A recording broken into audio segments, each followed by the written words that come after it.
morning, Alex. Hi, how are you, Helgi? Hi. How are you?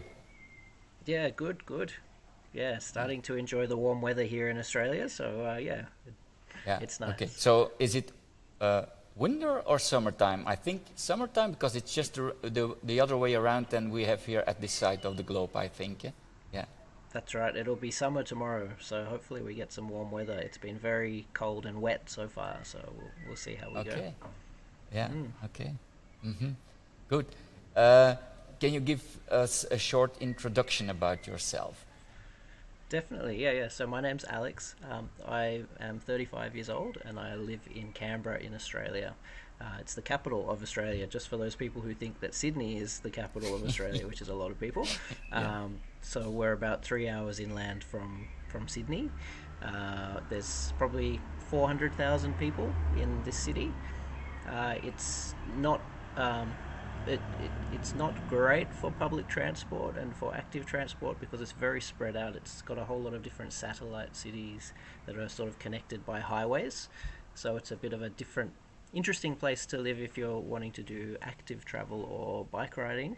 Like it's fantastic for bike riding. There's lots of good bike paths, but just very different compared to say like Copenhagen or Antwerp or somewhere like that where it's sort of close and built up.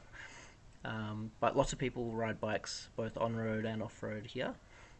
So I started bike riding maybe, or well, I've been riding all my life, but started sort of cycling as a cyclist maybe 3 or 4 years ago. And road bikes mostly.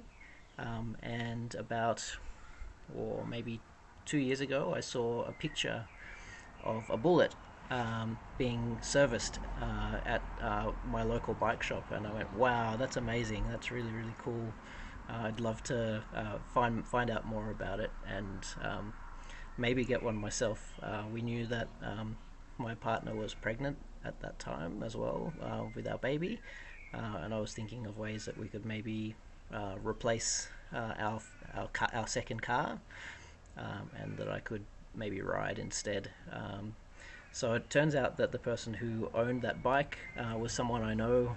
Actually, was a music teacher of mine when I was in high school, Okay. and so I was able to find out a little bit more about it and then do some research. And I ended up getting my Bullet in May this year, so only about 5 months ago. Okay. So and the guy you bought it from, he did he buy another bullet or just Uh, sold it so to you? so so the one that I got wasn't the one that I saw getting serviced. It was a different Okay. one. But yeah, I managed to get mine secondhand. I bought it Okay. from Melbourne, which is the other big city here in on the east coast of Australia. So it's about 8 hours from here. So I had to drive down there, pick it up, and then figure out how to get it back to Canberra on the car, and then we can talk a bit more about that later, I guess. Yeah, so I got Yeah, it yeah, we have a secondhand little off. video of that, huh? Yeah. Yeah, yeah. So we can have a bit of a talk through that. Yeah, so I got it secondhand off Facebook. The guy who was selling it, he bought it to transport his dog, and unfortunately, his dog uh, got sick when it was on the bike. So it didn't. He had a special cargo bay for it that he'd built, and the dog just didn't stay in it. It just was jumping out and wasn't very happy. So pretty sad for him because he loved the bike. So I guess his bad news is my good news. But yeah, hopefully one day he'll get another one later down the track. But yeah, I managed to get the bike and have been riding it and doing it up ever since. Yeah. Okay. So yeah, you told me already a lot in your introduction, so I can skip a lot of the questions I had here on my Okay, paper. cool. At- Fair enough. you gave Sorry, it all to me. get I Yeah, get yeah, get chatty yeah, and yeah. start talking. Yeah. Very, very good. It's easy. It's very easy that way. Uh, okay. So are there a lot of bullet bikes in Australia or in Canberra, the place where you live? Is there a So community, some kind of community? there's not really a bullet community in Canberra.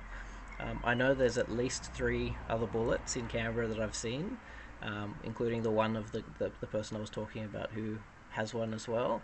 Um, there's a sort of growing community of cargo bike riders, just generally, and also people into sort of active travel and mobility. So there's some good community groups in Canberra.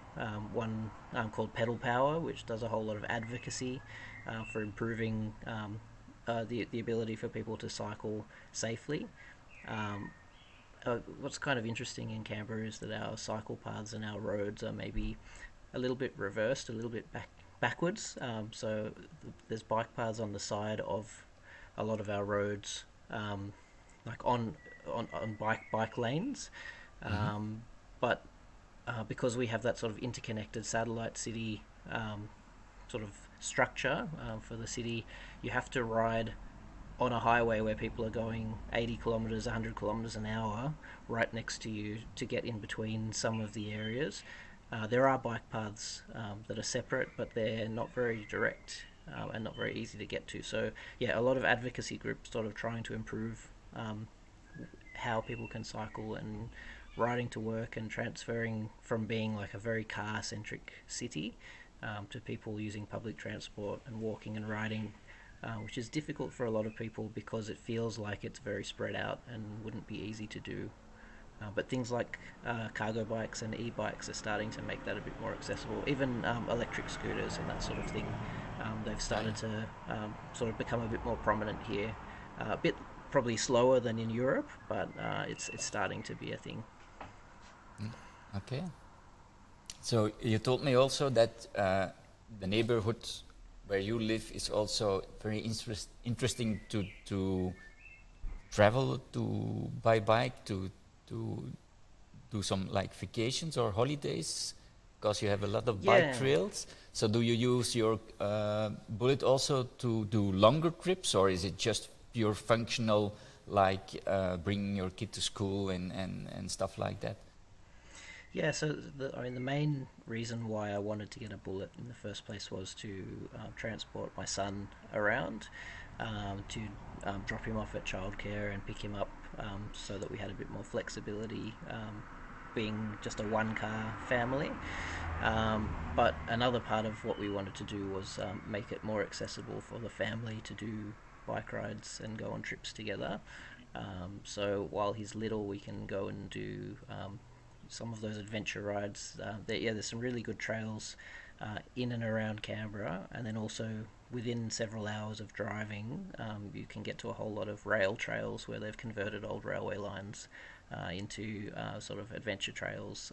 Some of them are sealed, some of them are off-road, but the tyres on the Bullet would be able to handle it either way. So yeah, we're looking forward to doing a bit more of that later down the track. Okay. So maybe we can have a look at. I have to open it. The video where you put the bike on the roof. Yeah, yep. Yeah, Let's see. so I guess because I had to transport the bike, yeah, 8 hours to get it home from where we collected it.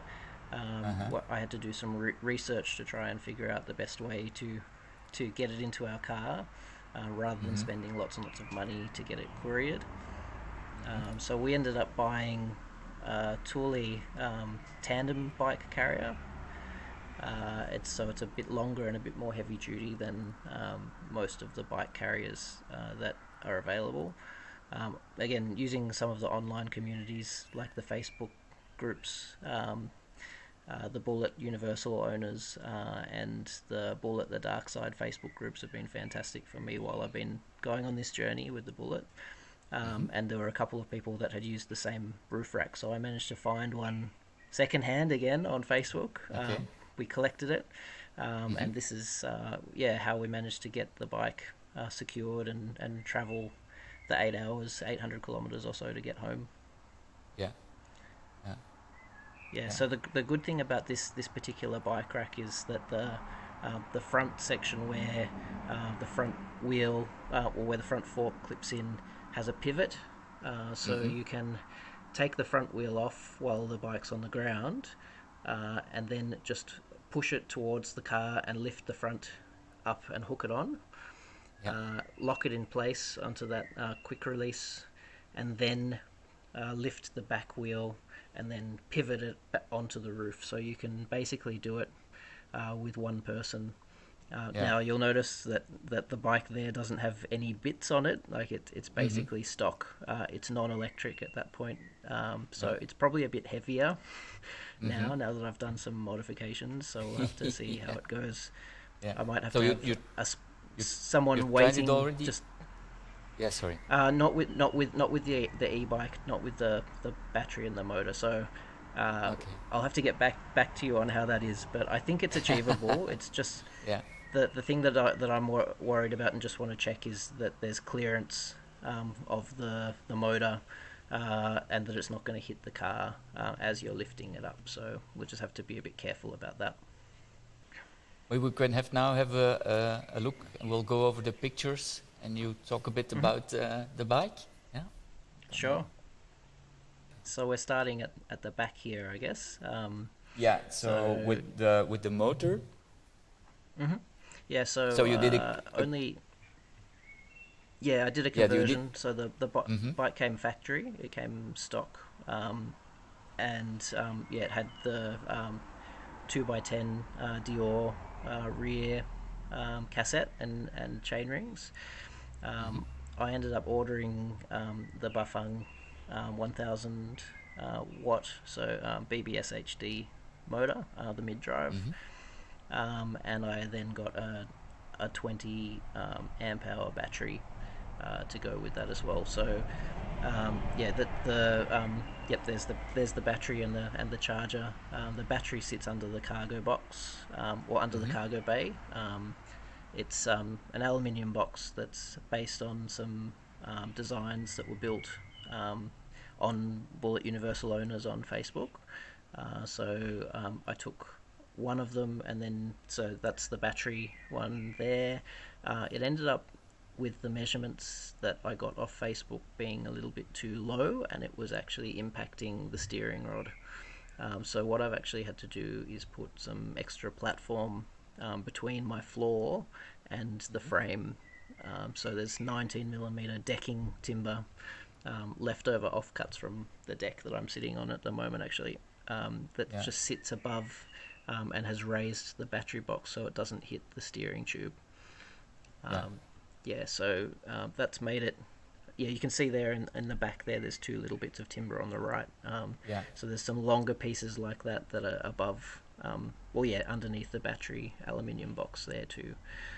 I put some foam padding around the battery, and then also put a rubber seal, like a gasket seal, so that the power connector for the charger could come out and be permanently sitting underneath, as well as the connections to go to the motor. I've jumped ahead a little bit talking about the battery, but the actual motor itself, I've done a few little modifications. So it's got Lecky parts, so that's a company from New Zealand that makes sort of add-on parts that are CNC manufactured, that are a little bit more strong metal and a bit more solid than the actual Bafang original parts. I've got their front chainring, which is a 44 or 46 tooth, I think it might be 46. And then I've also, since that picture that you've got there, just put on a lock nut, and actually you can see behind the front chainring there's also a bright red drive cover. So that's an improvement from the Bafang one, because it's got a grease port, so you can unscrew this little screw and just squirt new grease into the motor without having to take the whole thing apart. So that's pretty nifty as well. So here you can also see I've got some matching red pedals too.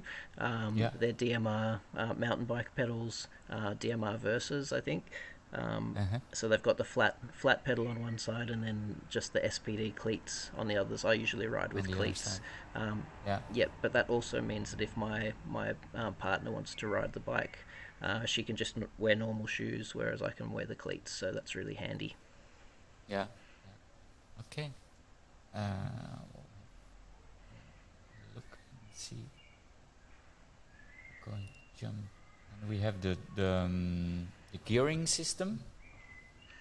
Yep. So that's still just the factory Dior. I don't. Is it XT? It might just be plain Dior 10 speed at the rear. I haven't changed anything on the rear cluster. No. I had to put one little spacer that came with the Lecky chain rings at the front on to align the chain, but other than that, everything works perfectly at the rear. I haven't had to re-index at all. It's just as it was, and all 10 speeds at the rear work with the motor, so that's really good. Yeah. Okay. There we see a detail of the pedals with the clipless sides. Yep, so there's the pedals there. You can also see there that I've tried to route the wiring from the motor and keep it a little bit neat. I've used some waterproof tape to hold it in. It's rather than just gaffer tape, it's actually moldable tape, like the plumbing tape that you would put around that sort of sticks as it sticks to itself. And that sort of holds the wiring away from the rear wheel there, and then also keeps it nice and neat. It's a bit of a shame, but the wiring comes out like basically right at the rear facing the wheel on that mid-drive motor kit, whereas if it came out at the front, you'd be able to just route it straight underneath the frame, but I've had to wrap it around and then go back under. Just something that people have to fiddle with and try and find the most elegant solution for them. Yeah. Okay. Then we have here a look at the Visco set. Yeah, yep. So again, I did a whole lot of research before I picked the bike up. After I'd bought it, on things that people were doing to Bullitt bikes. Some of it was actually your videos, the previous episodes of the search for the ultimate Bullitt, and there were a lot of people that were sort of doing similar things, so I tried to find what people seemed to be doing. I guess the main thing is that people in Europe who are riding these all the time and using them for their work or for all of their commutes and not driving cars seem to know what the best things are that will work and what's the best way to be comfortable on these bikes, so I took a lot of their advice when I was doing this. And so the Visco set was one thing that came up.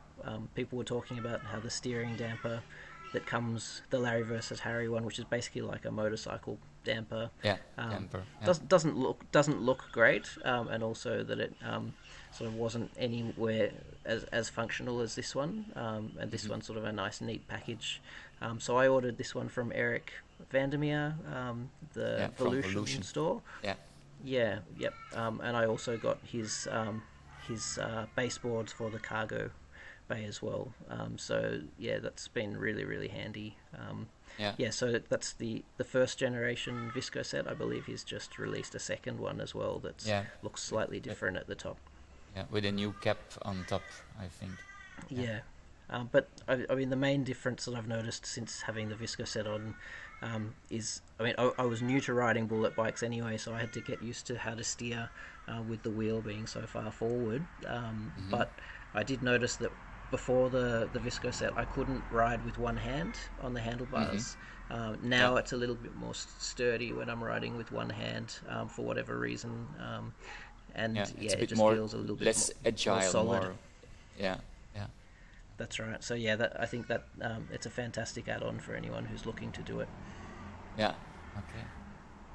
And here we have a look at the front of the bike. So the tires and the lighting system. The lighting system also is a part of the Bafang kit, I think. Yeah. So that light came just with the Bafang motor kit. It's not very bright, but it's on all the time when I'm riding, just as a bit of extra visibility for drivers. Because when I'm driving with my son in there, I ride on cycle paths. But when I'm riding to work, I often have to ride on the road because it's more direct. So I just like to have the light on. I may replace it with something a little bit more solid, but I also have a clip-on the handlebars that I ride with as well, that I have flashing sometimes. So with both of those lights, that sort of covers off on it. I've just got the stock mudguard on the front, and also the stock wheel, so that's just still running the Marathon Plus tyre, and then the standard size brake. I haven't gone with modifying the hole that the steer is going on, like the inner hole tribe. The inner hole tribe, but yeah, I know it's a bit of a thing, and people say it's a better ride with that, but I haven't done that yet. The main reason was that I wasn't sure about clearance for the battery box underneath, and by having it on that outer hole, it gives it a little bit more length when it's at full lock, so that I can have a bigger battery. Okay. You can see the front of the Velution board there as well. Very nice system, very lightweight and sturdy. I've had to adjust it a little bit. I had to drill some extra holes just because I had to raise the floor with that decking. So the standard stock holes didn't work anymore, but other than that, it's pretty much standard. Yeah. Then we have here an overall view of the handlebar, the cockpit. Yeah. Yep. So all sorts of stuff going on here. It's a bit messy. I don't know. Some people like to have it nice and neat, but I've got a lot of gadgets there. So on the actual grips, Ergon GP5s. So I like the idea of those because they've got that extra sort of wrist padding. These are the cork versions, and then you've also got the ability to have those multiple hand positions as well. So like when I'm going fast on the road, I like to sort of put my hands on that forward section, and it's nice to be able to move things around so I don't get sore when I'm doing longer rides and that sort of thing. So that's the grips. Moving, I guess, from the left to the right, furthest on the left is the Bafang throttle. That comes with that kit as well, and it's basically like a motorcycle throttle with your thumb. I have hardly used it because the thing next to it, which is an EggRider display, actually gives me enough ability to control the sort of different levels of assist with the motor. So I might actually take the throttle off. I've just left it there and sort of tried to figure out whether I need it, but it's not really that useful. The way that I ride, it's not necessary to ride with the throttle. No. That's right. Yeah, I mean, if you were wanting to just sort of set it up where, like, you came to a hill and you wanted to put the throttle on so that it could sort of take off on its own, or if you were riding in a way where you don't pedal, that's where it might be more useful. But like, I like to actually do some work while I'm riding, so I try and pedal, and I just use the assist to make things a bit easier because the bike's so heavy. We didn't mention before, but Canberra's quite hilly. There's a lot of hills, and we live at the top of one. So no matter where I go, if I need to come home, I have to come up some quite steep hills.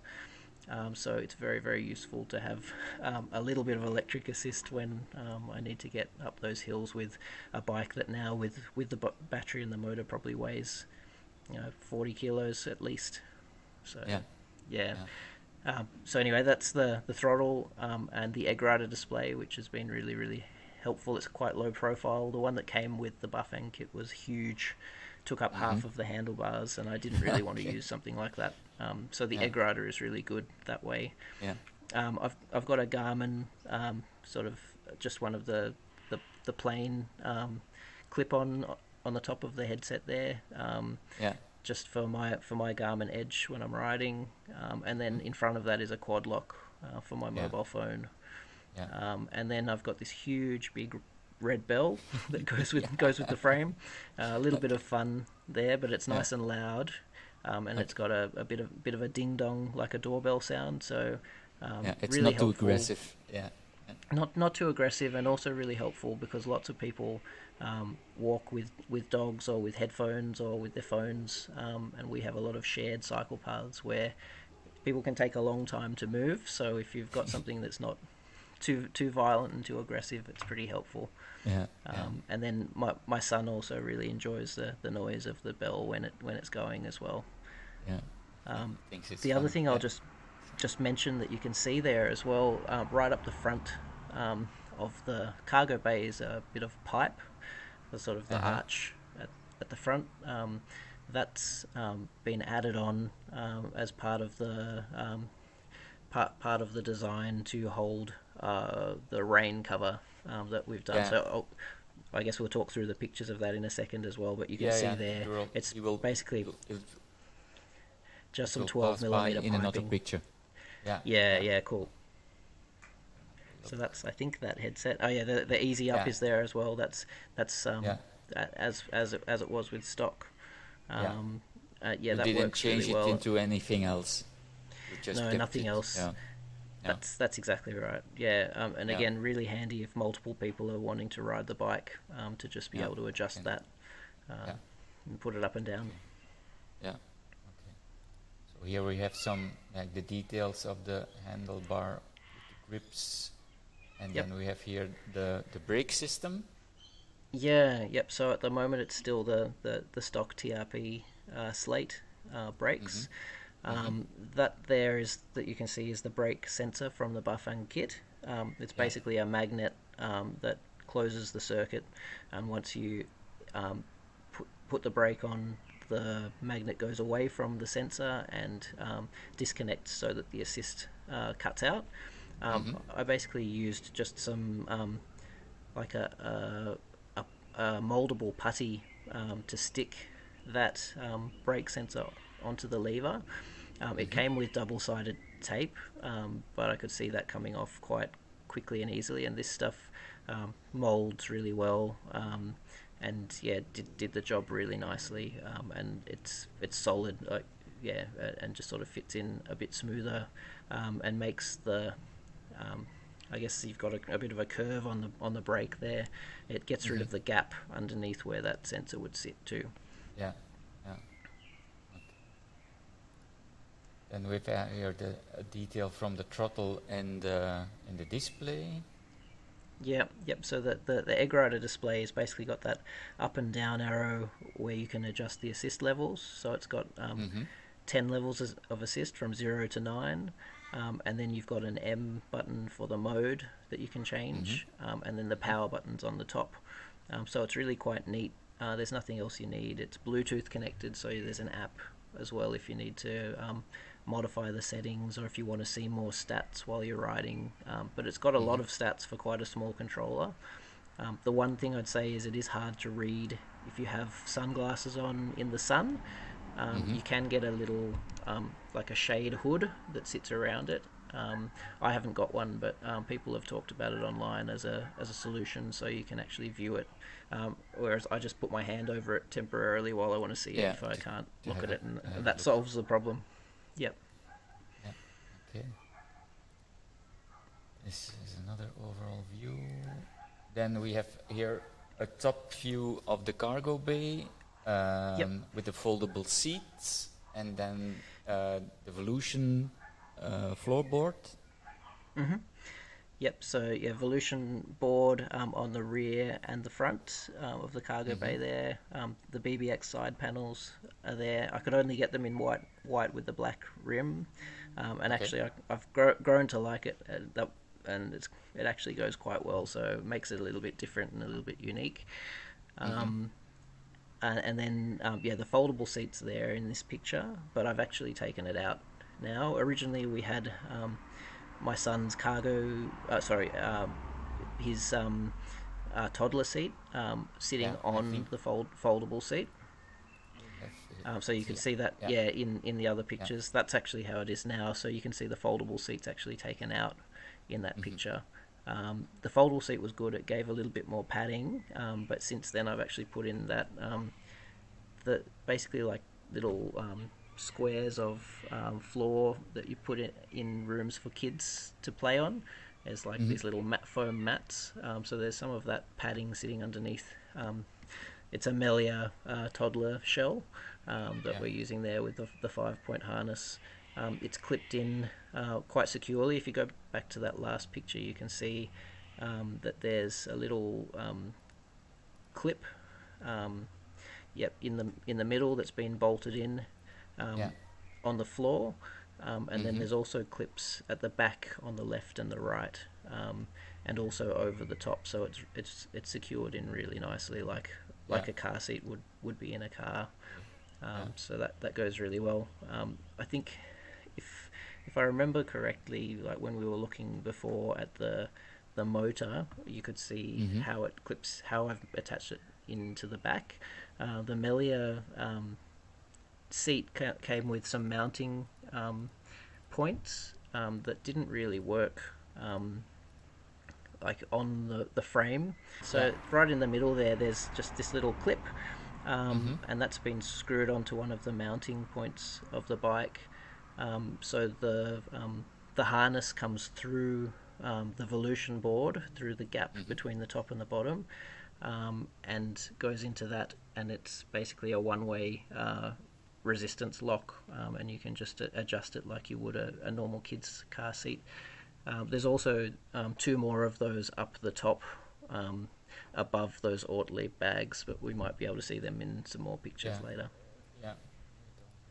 See. And here we have the back of it's the front of the Velution. That's the front again. Yeah. And then so you can see it underneath the timber that's in place there, just to give it that extra height. And you can also see underneath there's another Ortlieb pannier bag, basically, well, just one of the little small pouches that's been secured in, and that comes with the Velution boards from Eric as well. We had the side panels and then some kind of canopy, but it's not the stock canopy. You did something else. I did, yeah. So there's a guy from America called John Ramos who's on the Bullitt Universal Owners Group, and he shared how he built this solution out of parts from a trailer, which you can get called a Veer. So this is the Veer rain cover. And it's also got the Veer sunshade underneath that at the back, which basically looks kind of like a pram shade. It's really quite versatile because like it attaches on at the back with some bolts, and then you can either have it completely closed, so that the sun's completely like the whole cargo bay is exposed to the sun. Or you can sort of close it in sections, and then there's an extra sunshade that flips out as well, which you can see in the middle here. The sunshade's out all the way to hold up the rain cover, and the rain cover just sits over the top of it. It clips on with some little sort of round clips that would go onto the pipe that you can see there at the front. Yeah.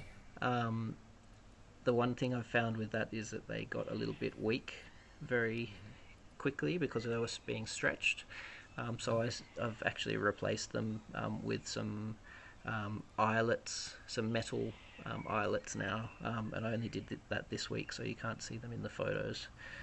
But yeah, the rain cover is really good. It's also really good in winter for keeping warm and keeping the wind out.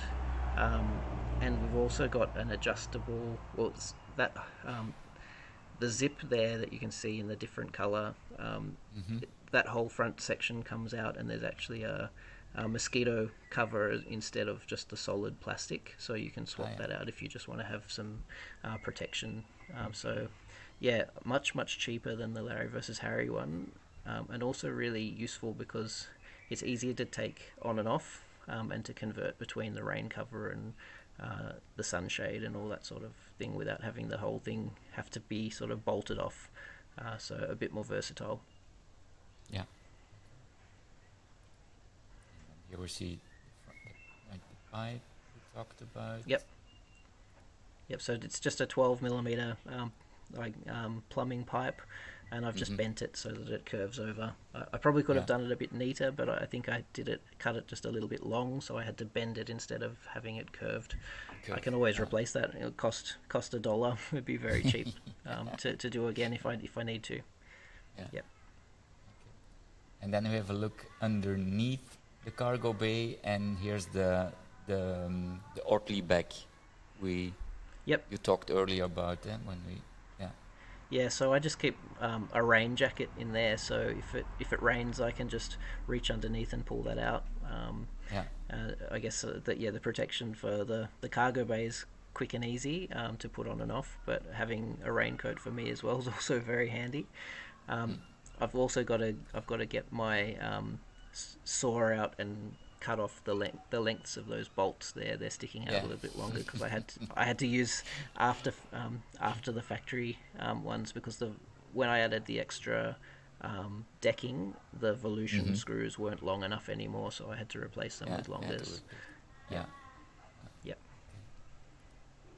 And we have here another detail of the back of the cargo area with the two Ortlieb bags, and then two cup holders I see there, and then also we see the connection for the toddler seat. So that's so that's the you can see those clips. There's one on the left and on the right hand side for the mounting of the toddler seat. That's the kit that actually comes with Urban Arrow bikes to connect in. So I got one of those as a spare, just so that I could get some extra clips, so that I could get that bottom one working as well, because it didn't come stock like that. The Ortlieb bags are fantastic.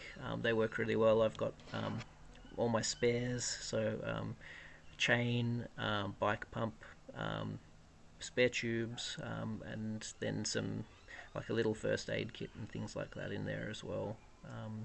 So that's just on the bike most of the time. The cup holders or bottle holders. One of them is often filled with like a baby sipper cup for my son, and I'll take the drink bottle on the other side as well. They fit perfectly, which is great. You can see there I've actually got a shoulder strap from a backpack there wrapped around, just in case I want to clip something extra onto the front there. Like if I wanted to add another bag or hang some shopping, I can do it there, so that it's not having to sit in the front section with my son taking up his foot space, I guess. Yeah. Okay. And then we have here a look at the rear of the bike, and we see that you have like an extra rack. So I've just put that one. Yeah, I just put that one on in the last couple of weeks. So it's a Topeak Super Tourist DX disc model. It's one again that I found through the Bullitt Universal Owners Group. A couple of people had used and didn't need any modifications to fit onto the rear of the bike. So that was actually quite easy to install. And then I added the pannier, came with it. Again, I got it secondhand online, so managed to get the rack and the pannier bag together. Just gives a little bit of extra space to hold things for the baby, and if we need to carry some extra things, if we go on little adventures to playgrounds or whatever trips we do together. It's also got a connector there at the back to attach a rear light. So I've got a little rear light on the back there, which I've just replaced actually with basically like one of the ones that has a camera, the cyclic fly rear camera. So basically, when I'm riding on the roads, I've got the equivalent of a dash cam behind me, so I can see if there's any incidents or people driving too close, that sort of thing. So we just got one of those. That was my Christmas present actually, so that was nice. Okay. So that's the rear storage, and then you can see I've got the Brooks saddle there. So it's the C17 carved, very comfortable. It doesn't look like it would be, but it's they're really good. Definitely worth all the money that they're worth. And it's sitting on a dropper post as well. So it's the Kind Shock Exa, and I think it's maybe 150 millimeter dropper post, and just got the lever underneath the seat rather than having any cable routing or anything. That's so if I'm riding myself and I'm going down hills, similar to mountain biking, I'd like to drop it down a bit lower so I get into a bit more aerodynamic position. And then also it's really handy for multiple people riding the same bike, because you can adjust the height for the different people. Same with the easy up. Nice and flexible. Having the pedals be able to flip around, the dropper post and the easy up all together basically makes it multiple bikes almost. Okay, and we see here also the ABS lock. You've Yep. mounted that So yourself, I think, eh? I think that's the one that came with the bike. Oh, So I'm not the sure stock whether one. I'm not sure whether Yeah. it's factory or whether they install that here in Australia. But Yeah. that came with the bike. Okay. Pretty handy. Nice way to lock the bike up. But I use an extra chain as well, a kryptonite chain. And then there you've also got just the stock rear rear mudguard as well. You can see also in that picture, just at the bottom, the speed sensor for the electric bike for the Bafang as well. We have here a more detailed picture. A of bit it. of a better one, yeah. Yeah. Yep. So, very similar system to a lot of the speed and cadence sensors that you get for road bikes. It just has a little magnet that attaches onto the rim, and then it clips on. It's very close to the spokes, so I had to do I had to slide it along a lot to try and find the optimum place where it sits nice and clear, but still has enough gap to be able to get through. And at the moment the brakes are all stock, just the Tektro brake TRP brakes that came with the bike, but I did just get a Hope, I think one of the V series brake systems, so I'm probably going to look at getting that installed at some stage. It's just got slightly bigger pots, and I might be able to upgrade then to 203 millimeter brakes, just because of the e-bike having that stopping power. I think is going to be handy. Yeah, it's nice. Yeah. Okay, and then we have also here a picture of the charging port of the battery, I think. Yeah. So this is something that I sort of had to think up myself to try and keep the charging port accessible, but mounted on the bike, so I didn't have to pull anything out, but it also wasn't going to sort of flap around and be hitting things while I was riding and bouncing around. So I put the charging port into it's an irrigation sort of end cap, and got the reverse of it and drilled a hole in and then sealed it to make it waterproof so it stays in one place. And then I can just screw that on while I'm riding, and it stays secure up underneath the frame, and then I can just unclip that when I need to charge, and then put it back on, and it's good to go. So just something I came up with myself that other people might find useful. If you're using a similar kind of method for charging, it can be pretty useful. Originally I was going to put, as we saw in some of the earlier photos, like a charger in a separate aluminium tray in front of the battery, but I decided against that because the kind of riding that I'm doing, I don't really need to take a charger with me, and I'm usually just charging at home, so it gave me a little bit extra clearance at the front, and I could keep that Ortlieb bag at the front as well by leaving that one out. But I can always put it in at another time if I decide I want to change things up. And you can see there as well, just the clips underneath that hold that Melia toddler seat in place as well. We covered most of it. Do you still have things you think are interesting to mention? Um, not particularly. I guess all of these things that I've done to this bike have been as a result of things that I've seen others do and have learned from the community. We're very lucky that there's so many passionate people out there riding bullet bikes and also sharing their experiences. So many of the things that I did, I've learnt from others. So I'm looking forward to learning more. The more that I ride it, and hopefully people have found it useful what I've done with the bike Yeah. as well. Yeah. Yeah, It the was a only main thing. Sorry. Yeah, the only main thing that is waiting that I'm wanting to do is that bigger brakes and the replacement of that brake system that I'll do at some point. I'm not in a hurry because the brakes that are on there kind of work okay, but I do notice when I'm riding that particularly the front brake lever, sort of when I'm slowing down, it kind of it's a bit blippy, like it's a bit jerky, and I think that's because it's just not it doesn't have enough stopping power. I might be wrong, but yeah, I think I'd like to have slightly bigger discs and then the bigger pots as well. But then the bike's pretty good from that perspective. Okay. Yeah. Maybe a different battery as well, because the battery chemistry of my battery is just lithium ion. It's all I could afford in that size battery at that stage. But I know there's sort of some better battery chemistry that's better for discharge rates and that sort of thing as well. So I might look into that when I've got a bit more money.